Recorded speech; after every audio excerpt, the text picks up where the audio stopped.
To bid Israel to the marriage. That's the whole goal of the Israelites. Is to bid the people to the marriage. A lot of people don't want to partake in this marriage though. Get that out. The book of Colossians chapter 3 and verse 17. Come on. And whatsoever ye do in word or deed. And whatsoever we do in word and deed, what? Do all in the name of the Mashiach Yahushua. And that's what we do. We do everything in the name of Most High, in the name of Christ, right? Which is Jesus Christ, or Yahushua in the Paleo Hebrew. Read. Giving thanks to the power and the Father by him. And we give thanks to the power. Yes, we do want you over here. Let's see. Give me Mark. Give me Mark 1 and 15. The book of Mark chapter. Y'all still believe in the white Jesus Christ. Y'all got too far. No, let's see. Give me Mark 1 and 15. The book of Mark chapter 1 and verse 15. Come on. And saying, the time is fulfilled. You think we believe in this? You got a white Get Jesus Christ Revelation. right there. You think we believe in this? What that white Jesus Christ doing now? You think we believe in this? I saw you believe in it. What he doing now? I'm going to show you what he's doing up here to show that he's a liar that the Bible speaks of. That's right. This is a lie. This is a lie according to the Bible. Get that in Revelation. The Read book of this. Revelation chapter 1 and verse 12. Let's see if this is correct. Read. Hold on. I ain't worried about the Bible. They wrote the Bible. You got to worry about the Bible. See, you got to worry about the Bible because that's your life. If you don't worry about the Bible, that's destruction to you. See, you think this is a white man book. Let's see. Let's see what Christ looked like. Let's see. No, Quran. We wipe our butt with the Quran. That's toilet paper, man. Hold on, brother. That's toilet paper. Don't run now. Come back. You gotta come back, elder. Oh my God. You want the Quran. Do you know the Quran says that the Israelites are the chosen people? That's Do right. you know that the Quran says you have to read the Bible? Right. The Quran tells you gotta read the Bible. But that's the problem with our people, Akim. They always think they know something, man. Right. And get Romans 10 and 2. They always think they know something. They have knowledge, but it's the wrong knowledge. Read that out. Romans chapter 10 and verse 2. Come on. For I bear them record that they have a zeal of the Most High. See, they got a zeal for a God. Our people have a zeal for God. But what? But not according to knowledge. But what? But not according to knowledge. There's no knowledge behind it. There is no knowledge behind what our people are trying to follow. Why? What is our knowledge? Get Psalms 110, Psalms 111 and 10. What is our knowledge? There's no way that our people are going to come into the knowledge if they're not trying to keep no laws, statutes, and commandments. And that's what you got to do, elder. The Quran tells you got to keep the commandments. But what commandments? The commandments of Moses. So inevitable, you got to follow the Bible and put that Quran down. That's right. You got to put it down. You are not an Arab. Right. Are you an Arab, elder? You come from Africa. There's 54 countries in Africa. Tell me which one. Tell me which one. Which country? There's 54 countries. Which one, elder? See, exactly. But let me show you where the slaves come from. Get Deuteronomy 28:68. Huh? Let's see. I'm going to show you. I'm going to show you right here. Hey, if you got 5 minutes, brother. I'm going to show you. You came as a slave? I'm going to show you where the slaves come from. Read. Deuteronomy chapter 28 and verse 68. Just listen, elder. You got to be slow to speak and quick to listen. You got to listen, elder. Yes. I told you. What country you come from? I'm about to show you right out of the Bible. I'm going to show you. Read. Deuteronomy chapter 28 and verse Hey, 68. sister, can you listen for 1 minute, sister? What? Okay, read this. And the Lord shall bring thee into Egypt again with ships. Now, if you look at that word Egypt, it means what? Bondage. So the scripture is saying the Most High God is going to bring you into slavery again with what? With ships. With what? With ships. So how did our forefathers get here? You asked me what country I come from. Did our forefathers get here on slave ships? Did our forefathers come here on slave ships? 2 minutes. Just listen to the scripture. Read it again from the top. The book of Deuteronomy chapter 28 and verse 68. Come on. And the Lord shall bring thee into Egypt again with ships. Hold on, he's not listening because the elder is trying to take the word away from him. Y'all got to be spiritual and notice that. That's Satan taking the word away. You can understand this. Read it again. Watch. Deuteronomy chapter 28 and verse 68. Come on. And the Lord shall bring thee into Egypt again. How? With ships. So the Most High God is going to bring us into slavery again with ships. What people went on slavery with ships? Who? Us, right? Come on. By the way whereof I spake unto thee. Come on. Thou shalt see it no more again. And we'll never see our homeland again. Read. And there ye shall be sold. We'll be what? Ye shall be sold. Brother, what happened when we got off the slave ships? We were sold. Read it again, that part. And there ye shall be sold. We came to America and got off those slave ships. We were sold to who? Unto your enemies. No, to our friends. Unto your enemies. For what? For bondmen. And what? And bondwomen. And what? And no man shall buy you. And no man is going to save us out of this, brother. So what do we got to do to come out of this? Well, who don't know that, man? You got to be a fool that don't know that. Okay, but now what's your nationality? What's your nationality? Watch this. I'm African American. But see, that's impossible. Man, they high. I'm going to tell you. Stop with me, brother. Give me 1 minute. You got to listen to the conclusion. Get Sirach 11. Get Sirach 11 and 7. Golly, That's man. crazy, man. Our people are stick neff. I got to bring that scripture out again. Look at the Most High. Hey, Look at the Most High. He still got the door open. that's crazy. Read Sirach 11 and 7. Sirach chapter 11 and verse 7. Come on. Blame not. Do what? Blame not. Do what? Blame I not. can't be blaming. Read.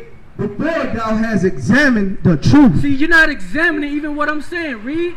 Understand first. Because he don't want no understanding. To him, understanding is being called an African American. There's 50 states in America, and there's 54 countries in Africa. Which one do you come from out of the 100 combined? It don't make no sense. Right. It don't make no sense. Read it from the top again, Art. Sirach chapter 11 and verse 7. Come on. Blame not before thou hast examined the truth. Read. Understand first. See, our people got to understand first, Elder. Read. And then rebuke. And then rebuke. Read. Answer not before thou hast heard the cause. See, and you can't answer before you heard the cause. Even our children are taught that. Yo, don't speak unless you understand what's going on. Matter of fact, y'all go to the other room now. Right. But now as grown men, we don't know how to use that with each other. Right. We so quick to say something, but not quick to listen. Right. Our people don't want to listen no more. Why? Because they know it all. Come hear the word, sister.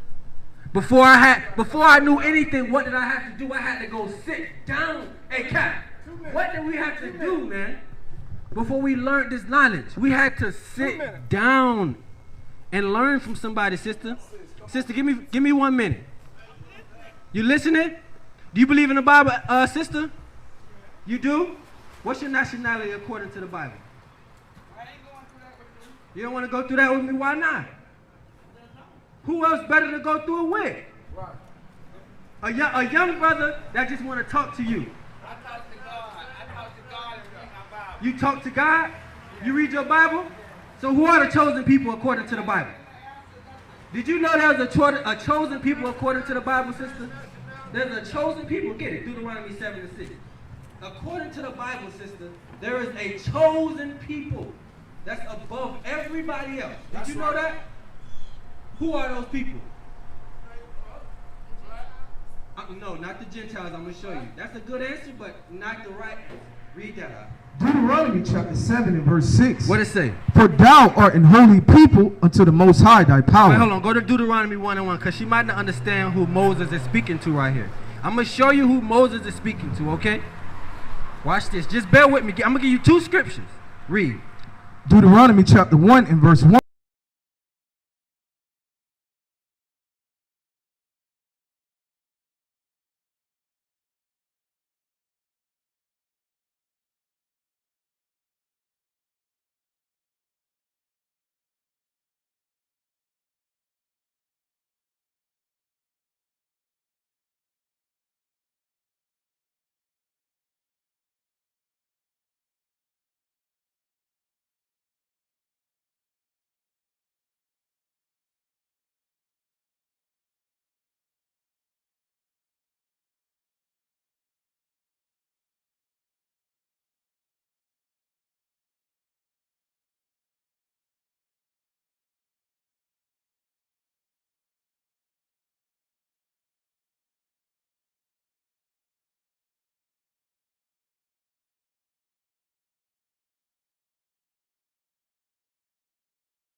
which are important for our spiritual development going forward.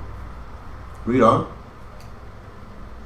For inquire, I pray thee, of their former age, and prepare thyself to the search of their fathers. For inquire, I pray thee, of the former age. What happened in previous generations?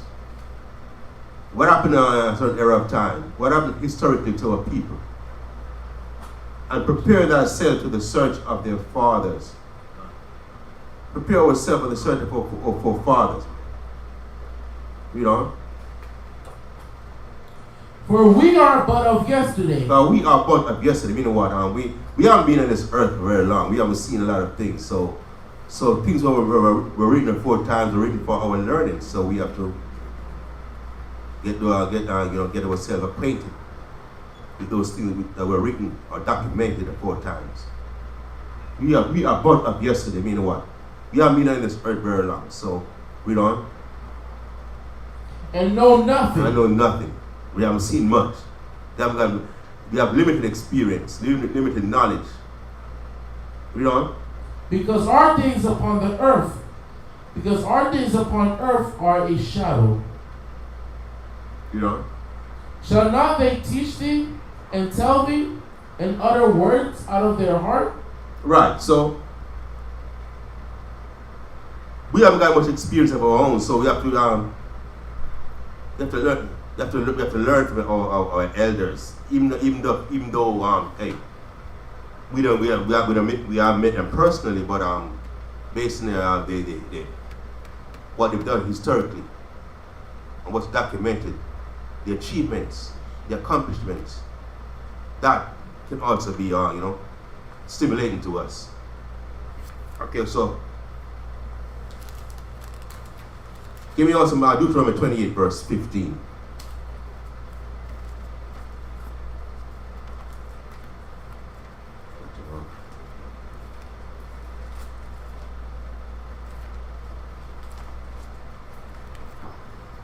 The book of Deuteronomy, chapter 28, verse 15. But it shall come to pass, if thou wilt not hearken unto the voice. Read verse 1, then go to 15. Deuteronomy chapter 28. Read verse 1 and 2, then go to 15. Deuteronomy chapter 28, verse 1. And it shall come to pass, if thou shalt hearken diligently unto the voice of the Adonai thy power. See, I'm going back. I'm going back now to when we were in the wilderness, going into our homeland, and the Most High spoke to Moses to pass his words unto us, advising us how to conduct ourselves and telling us what would happen to us based on our actions or inaction. If we do this, because everything is conditional upon us keeping the Most High's laws, statutes, and commandments. Read on. To observe and to do all his commandments, which I command thee this day, that the Adonai thy power will set thee on high above all nations of the earth. Right, so if you keep the Most High's laws, statutes, and commandments, the Most High will keep us on high above all nations on this earth. Read on. And all these blessings shall come upon thee, and all these blessings shall come on thee and overtake thee, if thou shalt hearken unto the voice of the Adonai thy power. Right. So, and if you read this chapter, the Most says this chapter lists a whole variety of blessings that the Most High would have bestowed upon us if he had kept his laws, statutes, and commandments, and also it lists a whole variety of curses that the Most High would put on us if we disobeyed his laws, statutes, and commandments. Jump to verse 15. Deuteronomy chapter 28, verse 15. But it shall come to pass, if thou wilt not hearken unto the voice of the Adonai thy power, to observe, to do all his commandments and his statutes, which I command thee this day. Now, on the flip side, if we would not hearken unto the Most High to keep all his commandments that he gave us, read on what would happen. Then all these curses shall go upon thee and overtake thee. Right, so read this chapter, read Deuteronomy 28 from verse 1 all the way to 68. is conditional. Keep the Most High's laws, statutes, and commandments. Now, Adam, as a matter of fact, go to verse 68. To explain how we got to this, how we got to this land to begin with. Deuteronomy chapter 28, verse 68. And another one shall bring thee into Egypt again with ships. By the way whereof I spake unto thee, thou shalt see it no more again. And there you shall be sold unto your enemies for bondmen and bondwomen, and no man shall buy you. See that? And the Most High said we shall be brought into Egypt again. The word Egypt means of bondage. With ships. And we are the only people who went through that history. Thou shalt be, you shall see it no more again, and there you shall be sold unto your enemies for bondmen and bondwomen. And no man shall buy you. You know what? No one shall redeem you from the captivity that that the Most High will put you in. That's why to this day we are still struggling. To this day we are still struggling, and the only one who can redeem us from the captivity that the Most High put us in is the Mashiach Yahushua. Okay, so that explains how we brought to the shores, to the Caribbean, and to the Americas as cargo slave ships. Now we're going to reflect. We're going to reflect in an era of time. Back in the started from the late 18th century, like 1790s, up until the early 20th century, the 1920s, and so on. What I'm talking about is like I mentioned earlier, is the so-called the Black Wall Street. Specifically, a town in Tulsa, Oklahoma, a district of what they call it, the Greenwood District. Okay, going back to, if you can show me a map of in that time, like in the late 70s, like late 1700s. The so-called native Indians, most of the so-called native Indian tribes would occupy the southeast states, predominantly Florida. Southeast, like Florida, on that side. I'll show you a map of can you give me one of those drumsticks? My pointer. You want a map of the whole United States? Yeah, give me, yeah. If you can't find one of yeah.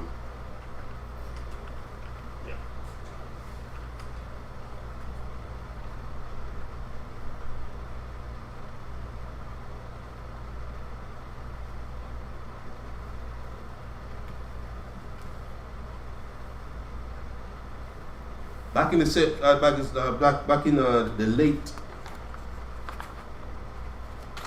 18th century, like 1794. This. You got it yet? Most of the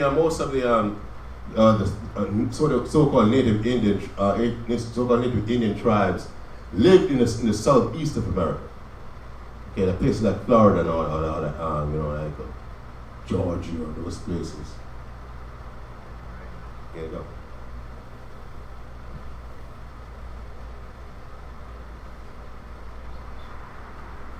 So blurry. Find another one. Give me another one.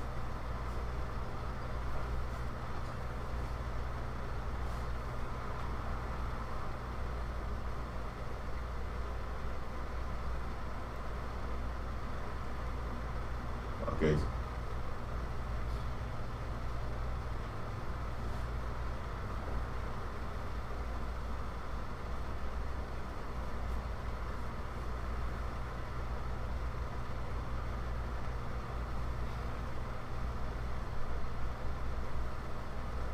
Yeah, most of the native Indians live in this southern, this region until let's use this map until we find a better one.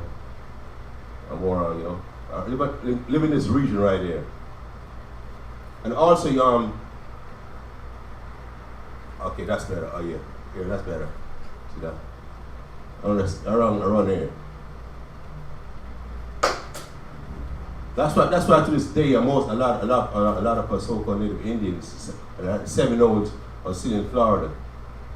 Okay, so during that era of time also, because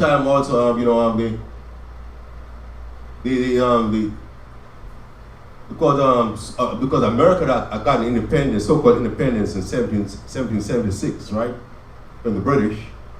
And historically, they occupied 13 states in the east. 13 states in the east, and they were endeavoring to push westward. We're talking about the Lewis and Clark expedition, where they would venture out to scout out the land to see where they could occupy and set up residence and all, and expand westward.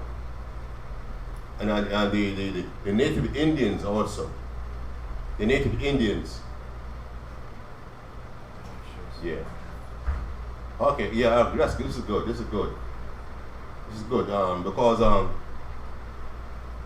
Because there was a lot of treaties that was being signed with Esau, the so-called white man, and the native Indians, which we know that the so-called white man never kept those treaties. But certain stipulations in those treaties require that the native Indian would support slavery. And I said and the so-called white man would basically give them a certain status. So they were sort of and you refer to them as being civilized, as if they, so-called white people, are super civilized. And they were what they called five civilized tribes, so-called five civilized tribes, who the so-called white man made treaties with. Again, the Apaches were one. The Apaches, the Seminole, the Cherokee. What is it? Choctaw. Yeah, you got him? I'm gonna get it. I got it. Yeah, I did. The Seminole, the Choctaw, Chickasaw, the Cherokee, and Muskogee. And these so-called five civilized tribes, they own slaves also. Okay, now get me another map. This one is a good map too. You want me to say it, or you gotta read it? You gotta read them. Yeah, it's the Cherokee, Choctaw, the Muscogee, or the Creek, the Chickasaw, and the Seminoles. Right, those are the so-called five civilized tribes. Okay, and from 1794, those tribes started migrating west, and they ended up right there. They ended up this territory right there, which is just above Texas, which is Oklahoma. Okay, I'm trying to give an idea as to how the city of Tulsa came to be established. Okay, the Seminole, all those five so-called civilized tribes migrated westward, ended up in what we know as Oklahoma, and they set up residence there, and they brought the slaves with them. Oh, I know what you're talking about. They brought the slaves with them. Okay, but later on, like in the 19th century, like the 1860s, 56 and so on, they other treaties are the so-called Native Indians signed other treaties. Because the Civil War started in 1861. Understand? 1861, and then so-called slavery got abolished in 1865. And then in 1866 now, the so-called Indian Treaty that those five civilized tribes, side of Esau, require them to abolish slavery, to give up all the slaves that they own. Okay, and based on that, no, Judah's the slaves. Now they were on their own. That's how they started setting up their own residence in different in Oklahoma. You have part of Tulsa.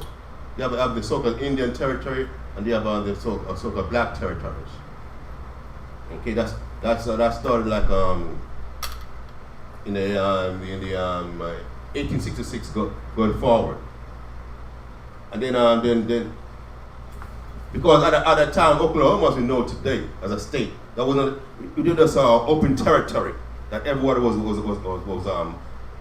migrating to different places that people were migrating to. Okay, so going forward, because this place was already inhabited, but then in 1905 they found oil. There's oil there.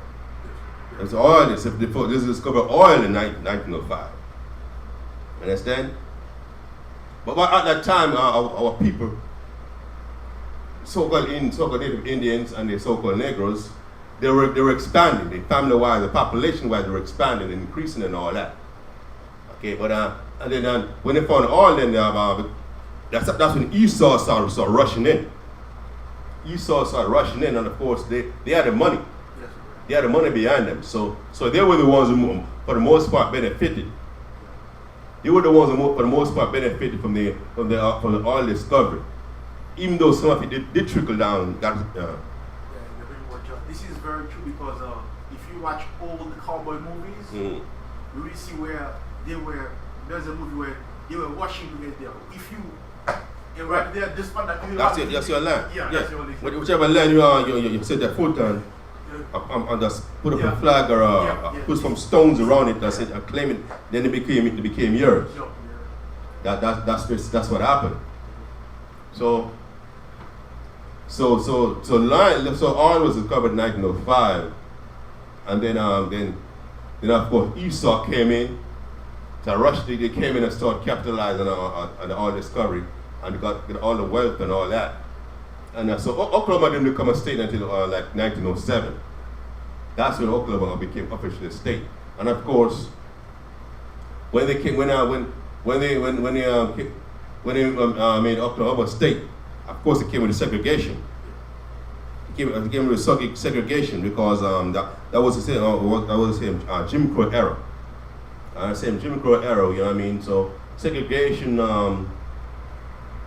So you had the Native Indians on the certain territories, and so the Negroes in the territories, and Esau their own territory.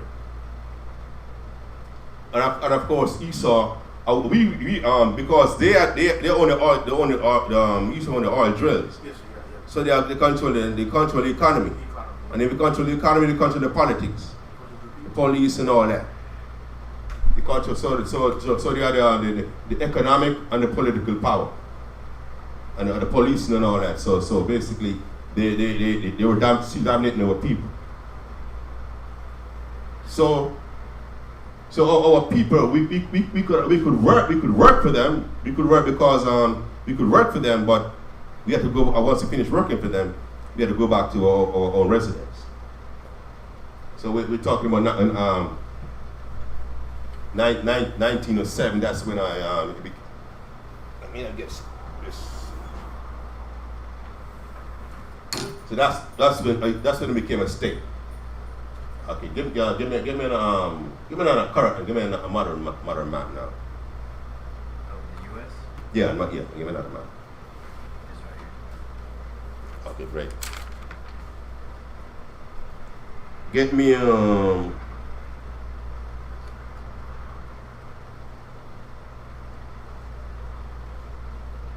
Keep the mic at 2 and 2.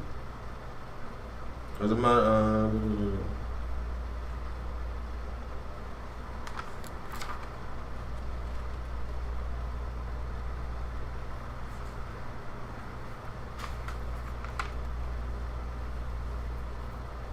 keep the mic at 2 and 2. You got it?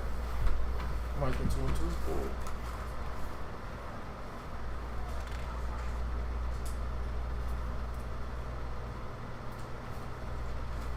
The book of Micah, chapter 2, verse 2. And they covet fields, and take them by violence, and houses, and take them away. So they oppress a man, they oppress a man and his house, even a man and his heritage. Right, so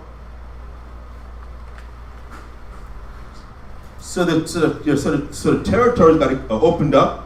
Esau came in. They set up on here it is. Okay, no, it's Oklahoma, that's above Texas.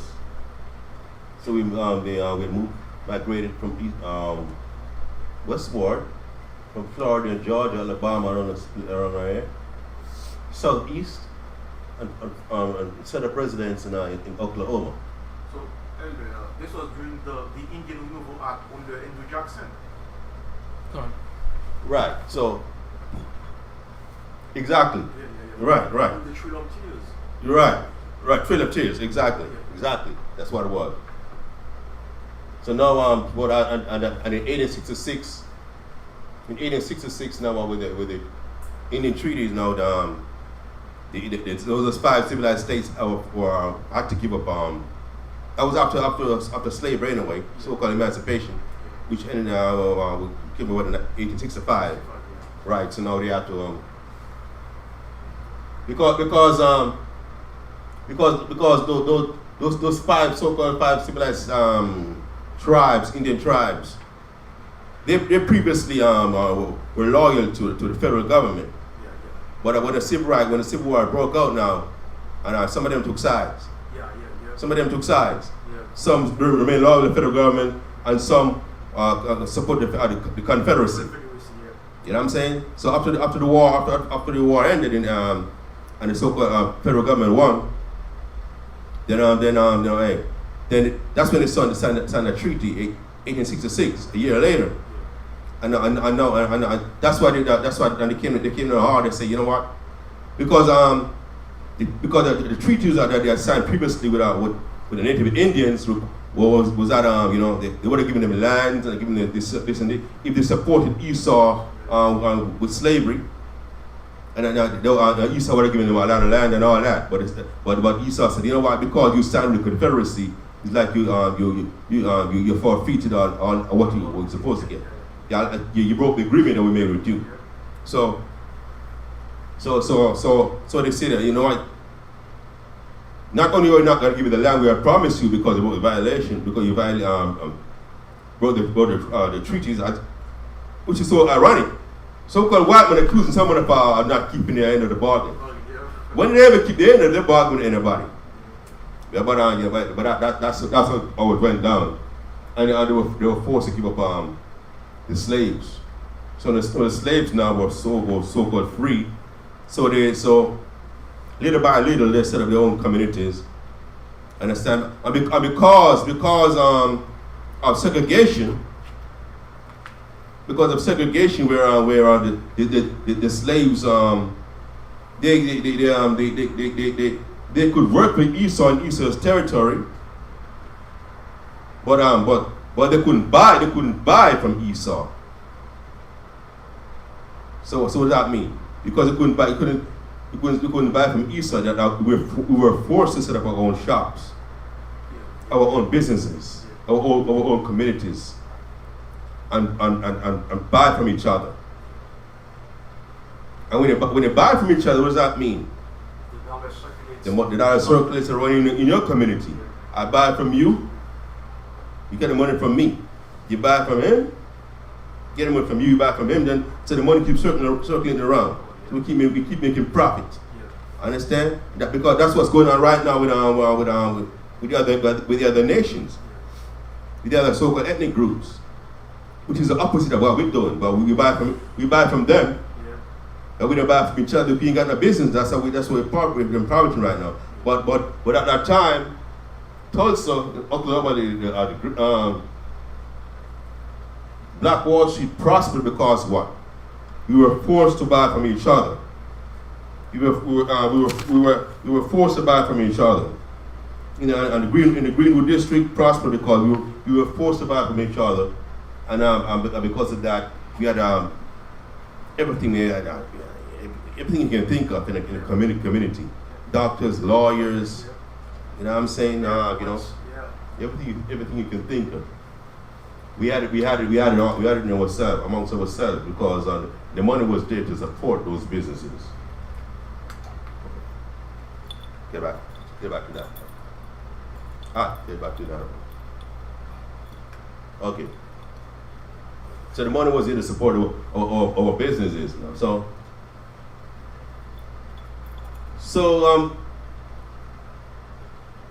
But during that time, basically that's the way it was in different parts of America where people was, but particularly more so in Oklahoma because of the oil that was discovered in 1905. So our people was making money also, and the money was coming from Esau. It's like the opposite of what's going on right now. The money was coming from Esau. It's like right now, Esau is taking money from us. The other nation taking money from us. This is the business in our communities. The money being drained from our communities right now. But back then, we used to work for them and then spend the money in our own community. So we get money from them, but we want to keep the money in our own communities. But right now, it's like the opposite right now. So that continued from that time up until the end. So, but there was a lot of civil wars and uprising going on, like up until like I say the 1919. There was a lot of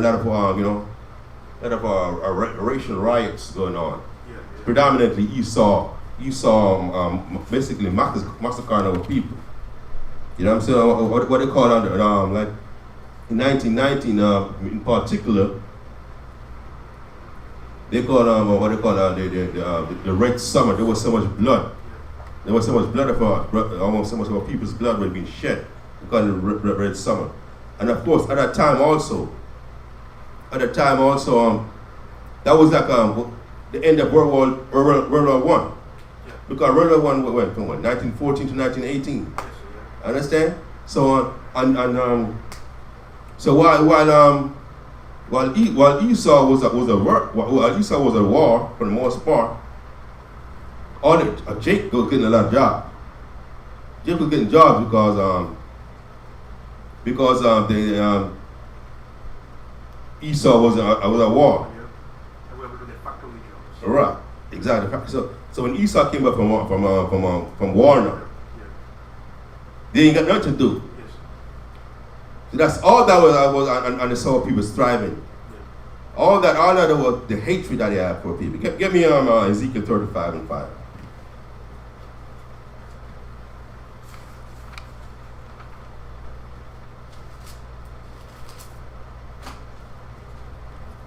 The book of Ezekiel chapter 35 verse 5.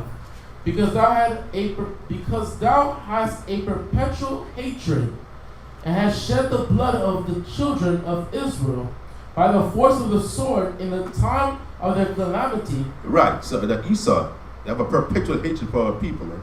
And shed the blood of the children of Israel in the time of their calamity. Because that was still a time of calamity. We just came with a slave in 1865.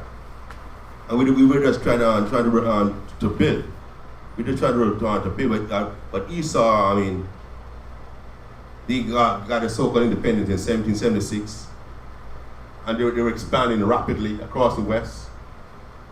Lewis and Clark expedition to scout out the land, and Esau, wherever Esau could set the foot on, they would get the land. But our people, we had he had a jump start and everything. But our people, we were the last. We were the last because we just got got so-called emancipated in 1865. And they used so many different strategies. That's why I said that they covered land, they covered our fields. They used all kind of strategies where, even though we were so-called released from slavery,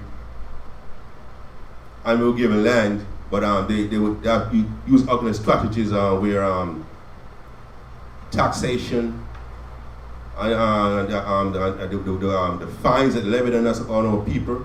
Fines, if you couldn't pay those fines, what would they do? They would confiscate our land. So they use all kind of strategies to cover our fields and take our land, take our land from us. So this in 1919 they would have called the Red Summer, because Eastsiders came back from World War I, which is a year ago, and they were looking for jobs, and our people are those jobs, the factory jobs and all that. So now that bring about all kind of animosity and hatred. That's one thing about Esau. They give you the impression that they want to see you succeed and say, oh, you're not succeeding because you don't want to work and all, you're lazy and all that. But the moment you are you're succeeding above them, that's when they show the true colors, and the perpetual hatred come out against you. So it's 19. We're at 1919 right now. So there was all kind of hatred going on. So the hatred was always the perpetual hatred that happened when people was there already. So this Tulsa riot now, which happened in 1921. That's when it happened. 1921. What was the catalyst? What really sparked that riot? The riot was sparked. There was a young brother, 19-year-old brother called Dick Rowland. Okay, Dick Rowland he was working downtown because the Jim Crow law requires all kind of segregation. You couldn't use a bathroom, you couldn't use a bathroom in a restaurant, you couldn't bathroom in shops. Understand? So this brother, 19-year-old brother, was working downtown Tulsa. Downtown Tulsa as a shoe shine, and he wanted to use the restroom, and they was in a one building. There was in a one building where very few places where people were going to relieve themselves like that. There was one just particular building where that was accessible to our people, to our Negroes.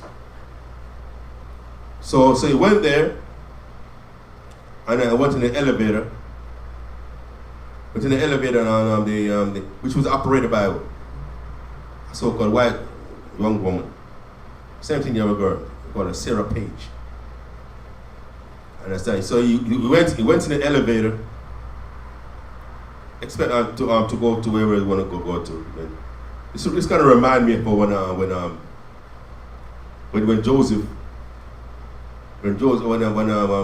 Pharaoh's wife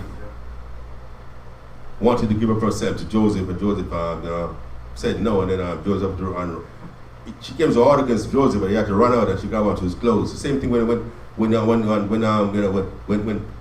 Dick Rowland was in the elevator with Sarah Page. Supposedly, history has it that they both run out screaming. What happened in the elevator to this day? No. On the most side, on those two really know what happened. So supposedly, when Jake is near a so-called white girl, and she's screaming, what's the immediate implication of that? He tried to rape her. Tried to assault her, something. So the next day, his brother was apprehended, arrested, and brought to the top floor of the courthouse. And of course, Esau, what did Esau want to do? Esau wanted to lynch him. So our people now, they are gone. So Esau are gone there with the Ku Klux Klan and all that, armed men. Kind of remind us of what happened in January 6th, right? When they stormed the building, when Esau stormed the building, the same thing happened. It's kind of reminiscent of that. Armed Edomites, Ku Klux Klan. So they stormed the building, but the authorities, they wouldn't allow them to lynch the brother. So, but at the same time, Jake took some backbone. I mean, Jake got their own. It wasn't as numerous as Esau, but some Jake just show up, get the guns, and they organize themselves. And, you know what? You have to go defend this brother. You can't let them lynch this brother. So Jake went there too, but Esau sent them back. Esau sent them back, and all that infuriates Esau. And there was like an altercation. You have the documentary? Have the documentary? Okay, we're gonna show a documentary. I have this too. A brief. What? All the stuff. Okay. Yeah, so I guess we can look at that later. All right. How long is the documentary? 5 minutes? No, it's actually 14 minutes. 14. Yeah, that's kind of long though. Yeah, we can stop it in the middle if you want to.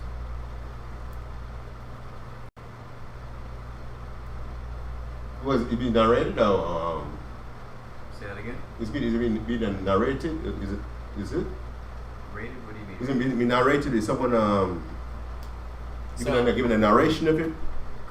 No, it's just someone on the news. All right, let's see how much of it do. American history, and also one of the least talked about. In the spring of 1921, an angry white mob descended upon a thriving community in Tulsa known as Black Wall Street, killing as many as 300 Black Americans and burning more than 35 city blocks. Bodies of the victims were never recovered until now. 100 years later, a dozen wooden coffins have been discovered in an unmarked grave. ABC News senior national correspondent Steve Osinsami takes a deep dive at the search for answers in a new documentary special. Take a look. Do you remember when she told you and other members of your family? Well, absolutely. Actually, I was working in Los Angeles, and I was at my desk, and the phone rings, and it's the front desk, and they said, "Well, Joy, do you know an Eldoris McConaughey?" And I'm like, "What? What about it? What you know about my grandma?" You know, I'm about to get mad. Right. And I went out to the front desk, and there she is on the front page of the Los Angeles Times with the caption of "Cities Bury Shame," and there's my grandmother. That was the first you heard about this? Of the complete story, yes. ABC News senior national correspondent Steve Osinsami is here with me now with more on this. Steve, thanks for being here and for all your reporting on this. The Tulsa massacre is one of the most violent attacks in American history, but also one of the least talked about. What struck you most as you set out on this search for answers? I think that's the big thing that struck me. It was not really talked about. And I will say that, you know, I am super proud to be part of the team that is telling this story, because we are essentially shining a light on a bit of history that, as I write in the documentary, was lost in the fog of aging memories. You know, this was a story that wasn't talked about by the Black families who it happened to, or the descendants of the white families who perpetrated this crime on this Black neighborhood about 100 years ago to the day. And for very different reasons. One group was either afraid or didn't hear the story, afraid of what would happen if they actually shared the story. The other group was embarrassed by what happened. And so, you know, we talk a lot, Diane, about, you know, this racial reckoning that we hope is happening in this country, and it doesn't begin to happen until we sort of speak the truth to events like this one. And, you know, and I also want to point out something we mentioned in this documentary. The way that this sort of became known is interesting. It happened in the 90s after the bombing of the Murrah Federal Building in Oklahoma City. There were lawmakers at the time who wanted to say that that was the greatest act of domestic terrorism in Oklahoma. And there was a Black lawmaker who stood up and said, while this was tragic, what happened in Greenwood, what happened at Black Wall Street was a greater tragedy. More people were killed. There was a loss of generational wealth.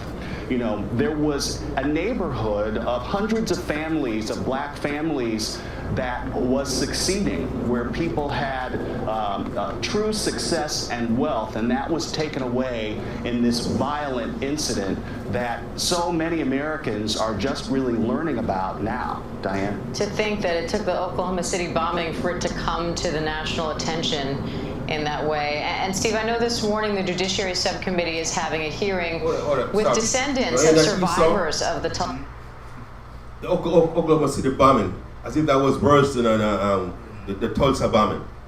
All these acts of the atrocities, just like today, what the so-called Holocaust is worse than slavery. 77 million. You know what I mean? Yeah, how many people, hundreds of people, millions of people, died and coming over here in the slave ships, and even while being occupied as land as slaves. But and they have all kind of reparation for those people. To this day, anyone who's suspected of being participating in the so-called Holocaust, they hunt them down. Even if they are 100 years old, they hunt them down. But who's hunting down those people? Kill over 300 people in Tulsa. To this day, no one went to jail. Nobody's apprehended. They all got out scotch free as if nothing happened. They slaughtered over 300 people, or at least, because I'm talking about those unmarked graves. They would have thrown them in the graves. They would have digging holes and just throwing people in the graves. As if they were animals. And there was no compensation for the descendants, no compensation to the families. And of course, there were what about insurance? No insurance claim was recognized. None of that happened. And what they even did, they didn't even assist them. They didn't really assist them in rebuilding. They pretended to, but they didn't. But they ended up taking away, coming up with all kind of schemes to take away their land, and setting up all kind of government buildings on their land instead of assisting the people. But when the people got destroyed, they ended up living in tents because the buildings are their homes that they built with their own money, from their own wealth. Got destroyed, ended up living in tents.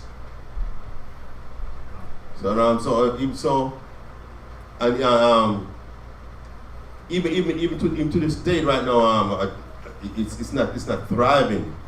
Even supposedly you see buildings set up and all that 100 years later today. But comparing the quality of life and the wealth, the generational wealth, that was lost, because right now people have a different mindset right now. People have a different mindset of that so-called integration. Understand? Because the people of Tulsa, just like any other city in America, so-called Negroes or people, what do they do? Through so-called integration, we're spending our money now with the businesses of other ethnic groups. And we don't have any business because they were destroyed. Plus, our people got mentally broken down. Because what? Every time our people set up something, Esau always find a way to destroy it. Get me Habakkuk 1 and 4.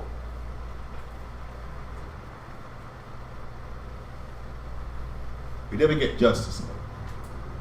They covered our fields, they covered our properties, our wealth. The book of Habakkuk, chapter 1, they kill us off. But no justice is ever served because what? Read on. Habakkuk 1 verse. As a matter of fact, start from verse 1. The The book of Habakkuk, chapter 1, verse 1. The burden which Habakkuk the prophet did see. O Yahweh, how long shall I cry, and thou wilt not hear? Yeah, that's what we're saying right now. Most how long shall we cry and you don't hear? Read on. Even cry out unto thee of violence. We cry out to you to the Most High of violence, because we're going through all kind of violence. Our people have been subjected to violence ever since we came to this territory shores, man. Even on our way coming over here, we're subject to violence. How long we cry to the Most High, He's not here. Read on. And thou wilt not save. Why doest thou show me iniquity, and cause me to behold grievance? That's what because oppression make a wise man mad. Oppression make a wise man mad. So with all the oppression we're going through, as wise men and men of Most High, Hebrew Israelites, that makes us mad, and I wonder why we are going through these things. Read on. Why doest thou show me iniquity, and cause me to behold grievance? For spoiling and violence are before me. For spoiling and violence is before us, man. Spoiling. That means you get robbed and spoiled. Not just your heritage, also your property, your land. Through the different schemes and plots under the legislation which are rigged against us. We get spoiled and get robbed and robbery. So also any kind of money that was even set aside for us, supposedly, they would just go in and steal it. Property is stolen. Read on. For spoiling and violence are before me, and there are that raise up strife and contention. Therefore the law is slack, and judgment doth never go forth. The law is slack because the laws that Esau set in place were set in place for their benefit only. Judgment never go forth. Over 300 people at least died, slaughtered, and nobody was held accountable for it. Nobody went to prison. Nobody lost the property. Nobody serving the time. Judgment never go forth. The law is slack because what? The law is only for the benefit of the so-called white man, never for our people. Judgment never went forth. Give me Job 20. You can take that down now. Okay. Go back.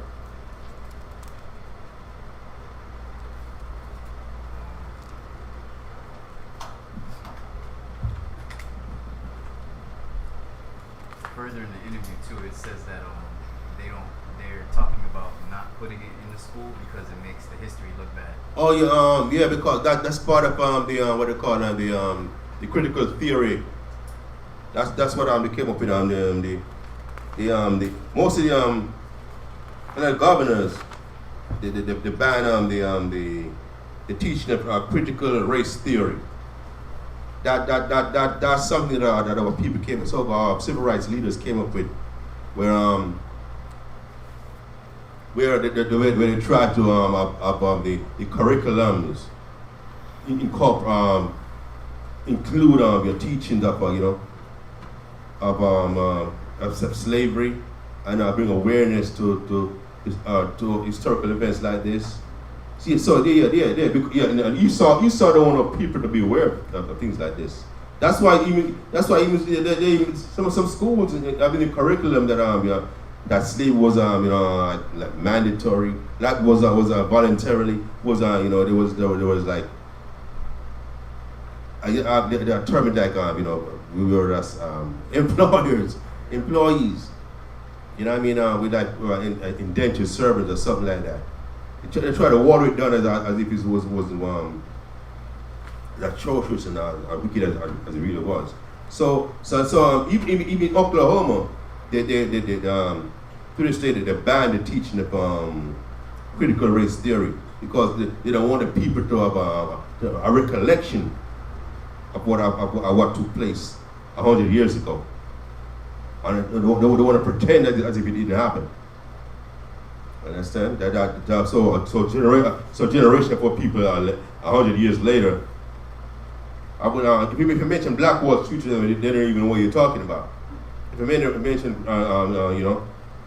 if you mention that to them, if you mention Tulsa Oklahoma to them, they don't know what you're talking about. Because what? They don't want you to have, if you mention Greenwood District to them, they don't know what you're talking about. Because what? All these things were written, were taken out of the history books. I'm not taught in school because they don't want our people to know these things. And, let me add something to this. Pretty much, I would say this all over the country. Because if we take into account Rosewood, and also they even say that in some part of North Carolina, our people used to own lands, and once pretty much the Edomites show up, they took everything that we had, even in North Carolina. So all over the country. Gone, yeah. It's hard because basically similar things happened in uprising. You saw these our communities right in Florida in Rosewood. Yeah. They made a movie Rosewood that was we had gone to see that as Hebrew Israelites collectively, just like we went to see the Birth of the Nation. We are going to see Rosewood. What's that? 2000 somewhere around there, years ago when it first came out. So a lot of people they don't even see those movies to understand what, because that's to understand who the real enemies are. The scripture says, "Well, never trust your enemies." Understand? So they see this so-called integration going on right now. I think it's a good thing. That understanding the difference, like in those communities, when our people to prosper when they were forced to segregate. Understand? I understand through segregation we were denied certain things also, because in Esau kept on there. He had a political wealth and the economic wealth, but when you had a mindset about your own and you want to circulate in your own community, economically you prosper. But our people look now as a privilege to go to these top department stores and spend their money. You gonna say something? Yeah, and pretty much. I would say in some part it was good, because we never heard of black on black crime during those times. Exactly. Those times mean that we were close with families. Yeah. We basically that's when they could honestly and legitimately use the term. It takes a village to raise a child. Yeah, because everybody knew each other. And all the elders and all the parents could check, a reprimand a child when they were misbehaving, because all the parents knew each other. But right now it's not the same now. You as an adult you can't check somebody else's child right now. You know, I mean, you're in trouble right now. So basically, some of this Jim Crow forced us to apply Leviticus 19 verse 17. Get that.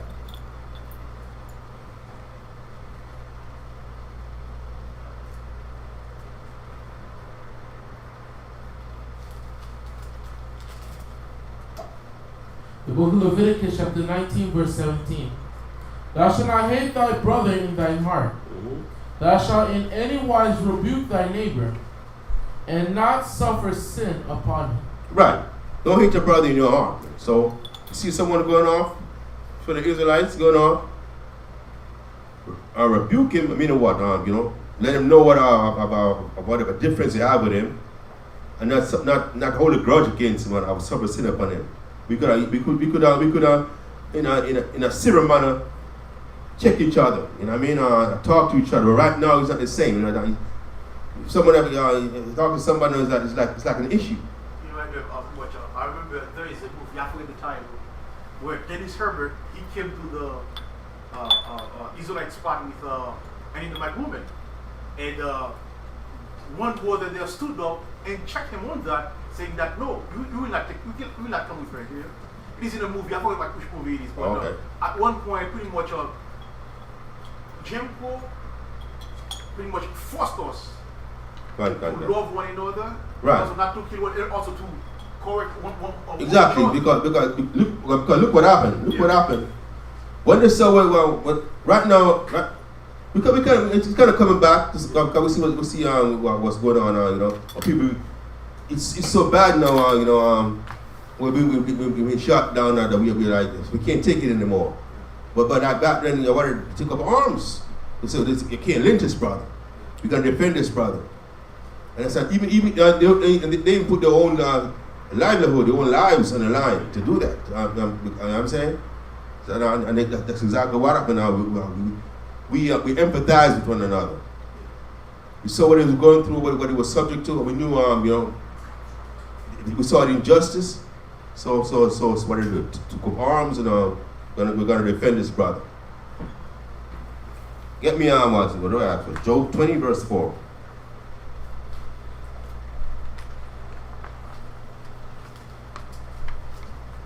The book of Job, chapter 20, verse 4. Knowest thou not this is of old, since man was placed upon earth? Don't you know this from time of old, since man was placed upon earth? Read on. That the triumphing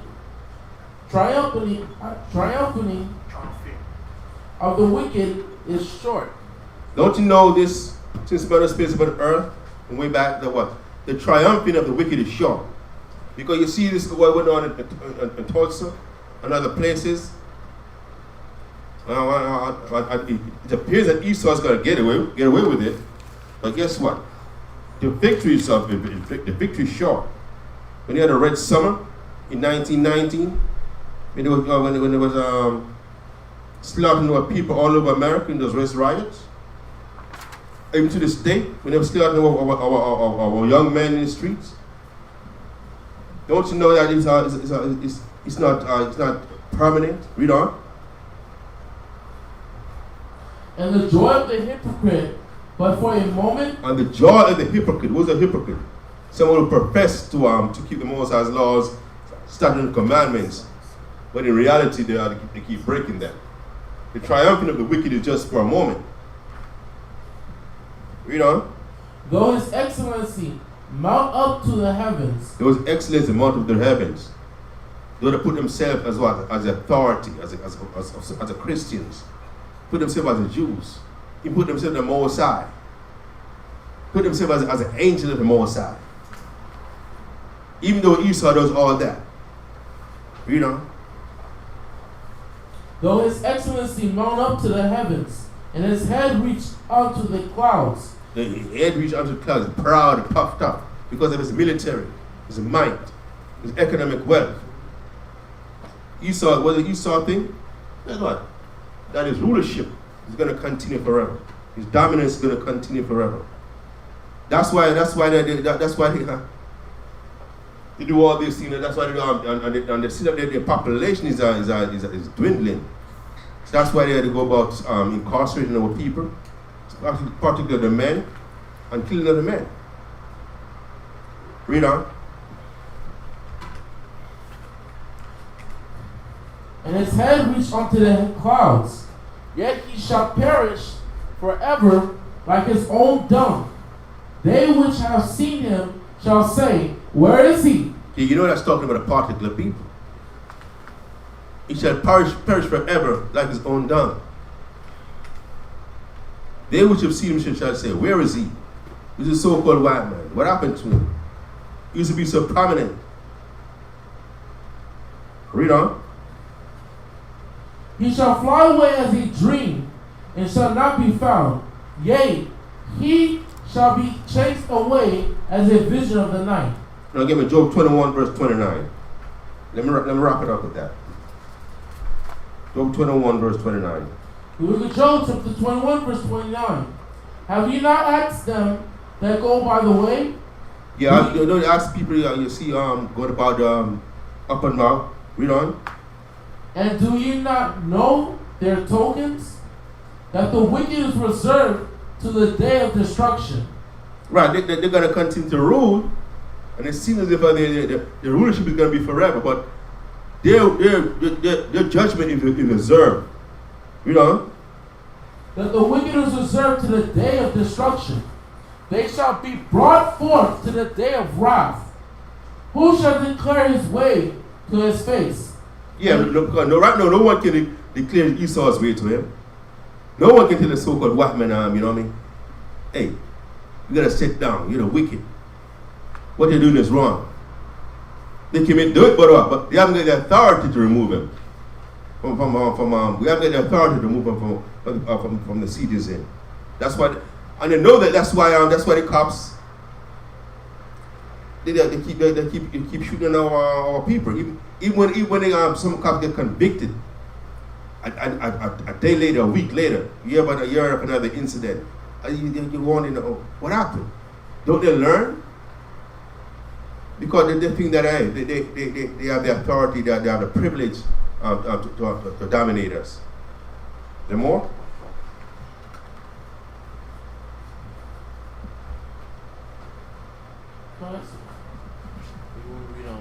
Say, yeah. No. So that's about it.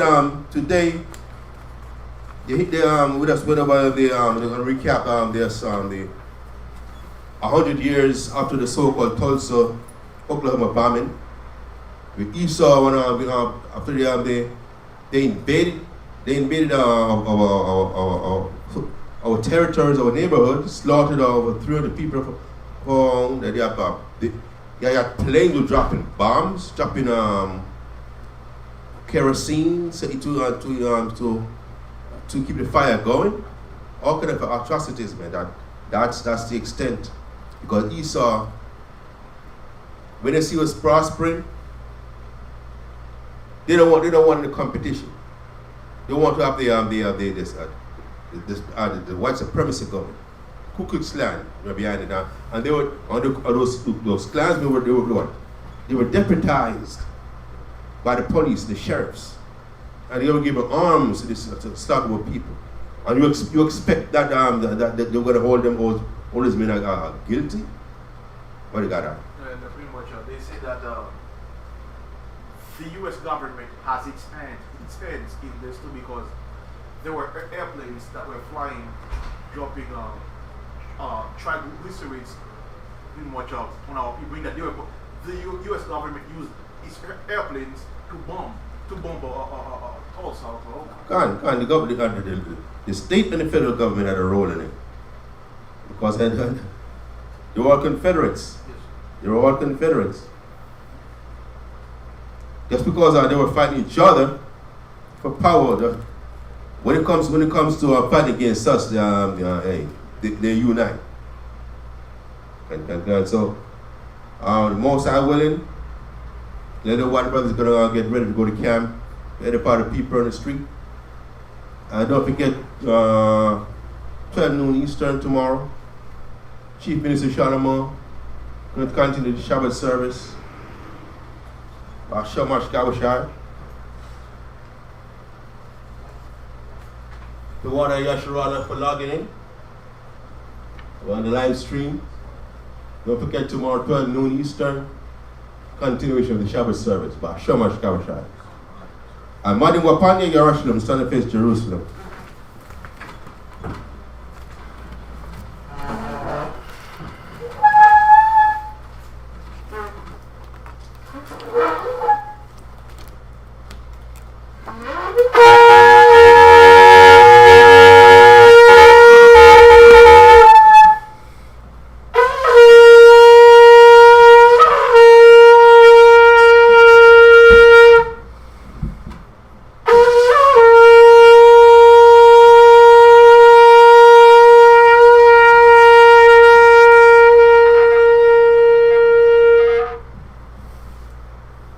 Psalms 133.